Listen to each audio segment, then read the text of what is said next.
பிறவி பெருங்கடல் நீந்துவர் நீந்தார், இறைவன் அடி சேராதார்.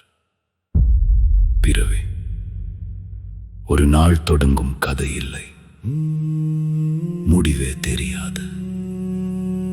ஒரு நீண்ட அலைச்சல், ஒவ்வொரு ஆசையும் ஒரு அலை, ஒவ்வொரு பற்றும் ஒரு சுழல். அந்த கடலில் நீந்த கற்றவன் கூட சோர்ந்து போகிறான் சில நேரங்களில். ஆனால் ஒரு விஷயம் இருக்கு, அவன் தாளை தொட்டவனுக்கு கடலாழம் தெரியாது. அவனுக்கு அலை கூட ஒரு தாலாட்டு. இறைவன் ஒரு கரை இல்ல, ஒரு திசை.